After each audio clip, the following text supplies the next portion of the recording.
जालना शहर उच्चभ्रू वस्तीमध्ये एक खळबळजनक प्रकार उघडकीस आलाय। याविषयी सविस्तर माहिती अशी आहे की दिनांक 16 जून 2025ला तालुका पोलीस ठाण्यामध्ये फिर्यादी किशोर शेजूळ साखरीमध्ये राहणारे यांनी पोलीस ठाण्यामध्ये येऊन फिर्यादी संशयित आरोपी नामे रतन आसाराम लांडगे यांनी फसवणूक केली अशी तक्रार केली। यात त्यांनी 1 लाख रुपयाचे 1 कोटी रुपये करून देतो असं म्हणत फिर्यादीकडनं कोटी रुपयांचं आमिष दाखवून 3 लाख रुपये आणि त्याच्याकडनं त्याच्या पुतण्याकडनं 2,50,000 रुपये घेऊन आरोपीनं त्याच्या घरामध्ये त्यांच्या समक्ष जादूचे प्रयोग करून दाखवले। ह्यात फिर्यादींना काही आढळलं नाही, त्यामुळे त्यांची फसवणूक झाल्याचं त्यांच्या लक्षात येताच त्यांनी पोलीस ठाण्यामध्ये येऊन या आरोपी विरोधात विविध कलमांतर्गत गुन्हा दाखल केला। यावरनं पोलिसांनी गुन्हा दाखल केलाय आणि 2 दिवस पोलिसांनी तपास केलाय आणि आरोपी रतन आसाराम लांडगे याला नगर जालना यांच्या राहत्या घरी झाडाझडती घेतली तेव्हा त्यांना जादूटोणा करण्यासाठी वापरण्यात येणारं साहित्य त्या ठिकाणी आढळलंय आणि पोलिसांनी ते सगळं साहित्य जप्त केलंय आणि आरोपीला अटक सुद्धा केली आहे, अशी माहिती तालुका पोलीस ठाण्याचे पोलीस निरीक्षक संतोष साबळे यांनी 18 जूनला दिली आहे। सर काय सांगणार तुम्ही ताब्यात घेतलेला आहे त्यांनी जास्त पैसे करून देण्याचे आदेश दाखवून अनेकांची फसवणूक केल्याचे उघड झालेले काय नेमके कारण यामध्ये 16 जून रोजी पोलीस ठाणे तालुका जालना येथे किशोर शेवाळे या फिर्यादीवरून रतन लांडगे यांच्या विरोधात गुन्हा दाखल करण्यात आलेला होता। यामध्ये किशोर शेवाळे हे जे आहेत हे साक्री तालुक्यातील आणि धुळे जिल्हा येथील आहे।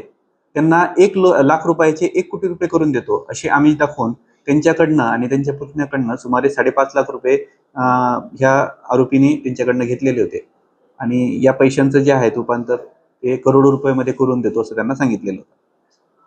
त्याचप्रमाणे यांच्या फिर्यादीवरून किशोर शेवाळे यांच्या फिर्यादीवरून आपण गुन्हा दाखल करून घटनास्थळ पंचनामा करायचा। त्याचप्रमाणे जर तिथे आधी दुसरे कुणी इसम असतील तर अशा वेळेस रेड हँड त्याला पकडता येईल या अनुषंगाने आम्ही तसं नियोजन केलं आणि शासकीय पंचांसमक्ष आम्ही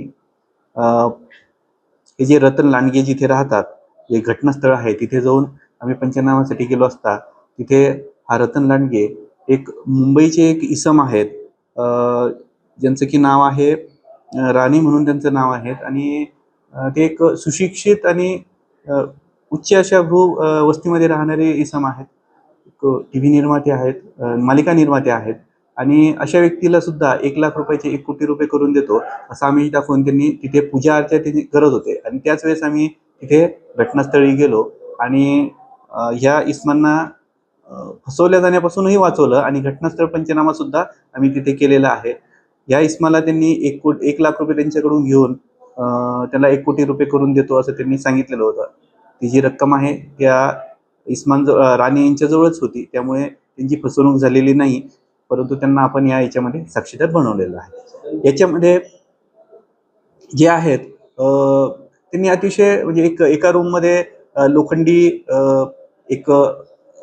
लोखंडी पिंजरा, वीणा वाजवण्याची, त्याचप्रमाणे एक प्लास्टिकचा हाडांचा सापळा टाईप आणि पूजेचं जे सामान आहे तिथे त्यांनी हे केलेलं होतं, लिंबू वगैरे आणि तिथे ते पूजा करून 1 लाखाचे 1 कोटी रुपये करून देतो असं एक जादूटोणा करून देतो असं सांगून ते लोकांना फसवत असेल।